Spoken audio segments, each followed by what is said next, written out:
স্পিকারকে বক্তব্যের উপর সমস্ত রেকর্ড কোন রকম যাচাই না করে সরকার পক্ষ কর্তৃক যে প্রস্তাব নিন্দাসূচক আনা হয়েছে মাননীয় শ্রীমতী অগ্নিমিত্রা পলের বিরুদ্ধে, তার বিরুদ্ধে আমরা প্রতিবাদ করে আজকে ওয়াকআউট করলাম। এবং আমরা মনে করি এই তৃণমূলের সরকার, মমতা বন্দ্যোপাধ্যায়ের সরকার তুষ্টিকরণের সরকার, শুধুমাত্র এক শ্রেণী জাতিকে তুষ্ট করবার জন্য অগ্নিমিত্রা পালের বিরুদ্ধে এ ধরনের নিন্দাসূচক মিথ্যা প্রস্তাব আনা হয়েছে। আমরা ধিক্কার জানাই মমতা বন্দ্যোপাধ্যায়ের এই ধরনের সিদ্ধান্তের বিরুদ্ধে।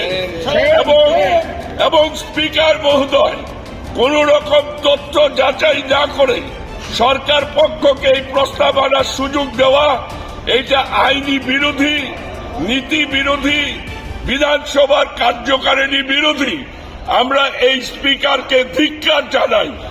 কি বললেন স্পিকার নিজে আজকে কি বললেন? যেটা বক্তব্য ছিল কালকে তো গোটা ঘটেছেন, যা বক্তব্য যা কিছু সবই তো অগ্নিমিত্রাজি রেখেছেন এবং পরে আবার স্পিকার ওনাকে সুযোগ দিয়েছিলেন ওনার বক্তব্যকে ক্লারিফাই করার জন্য, তিনি সেটা হাউসে করে দিয়েছেন। তা সত্ত্বেও ফিরহাদ হাকিম, যার পেছন থেকে বোধহয় জনসমর্থন সরে যাচ্ছে হুমায়ুন কবির এবং নওশাদ সিদ্দিকীর সৌজন্যে, ফলে তিনি আবার একটা ওই কমিউনিটি মোবিলাইজেশনের কাজ করছেন, ঘৃণ্য খেলায় নেমেছেন।